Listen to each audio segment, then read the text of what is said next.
কেমন হবে সেই দিনটি? সঞ্জিদা আজিজ জানাচ্ছেন বিস্তারিত। হাসরের ময়দানে সব হিসাব শেষ হওয়ার পর বিশ্বাসীদের মহান আল্লাহ তাআলা জায়গা দিবেন জান্নাতে। সেই জান্নাত হবে পরম শান্তি এবং নিয়ামতের জায়গা, যেখানে মানুষের কোনো ইচ্ছাই অপূর্ণ থাকবে না। জান্নাতের মাটি হবে মেশকের গন্ধ বিশিষ্ট। সেখানে মুমিনদের জন্য যে ঘর বানানো হবে তার ইট হবে স্বর্ণ এবং রূপার তৈরি। এছাড়া জান্নাতের রাস্তাগুলো হবে মুক্তার তৈরি, আর ঘাস হবে জাফরানের। সেখানে কারো বয়স বাড়বে না। কোনো কোনো বর্ণনায় আছে জান্নাতের পুরুষদের বয়স হবে 30 অথবা 33, আর তাদের উচ্চতা হবে আদম আলাইহিস সালামের মতো। অন্যদিকে জান্নাতের নারীদের সৌন্দর্য হবে অকল্পনীয়।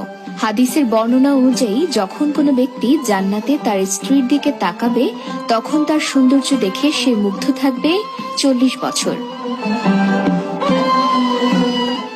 আল্লাহর এত সব নিয়ামত আর সুখের মাঝেও একটি জিনিস তখনও বাকি থাকবে। আল্লাহ একদিন সব জান্নাতবাসীকে এক জায়গায় জমা করবেন আর জিজ্ঞেস করবেন, হে ঈমানদারগণ, তোমরা কি জান্নাতে সন্তুষ্ট? আর কি চাও বলো?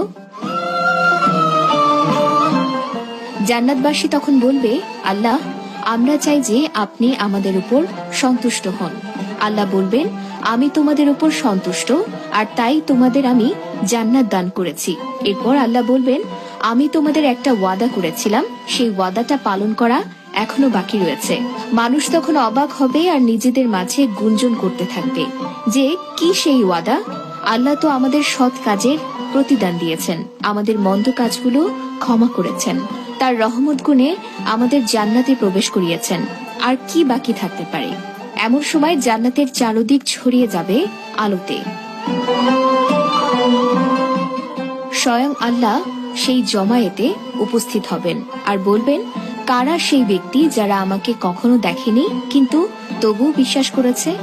আজকে হচ্ছে বৃদ্ধির দিন, তোমরা যা চাও তাই দেয়া হবে।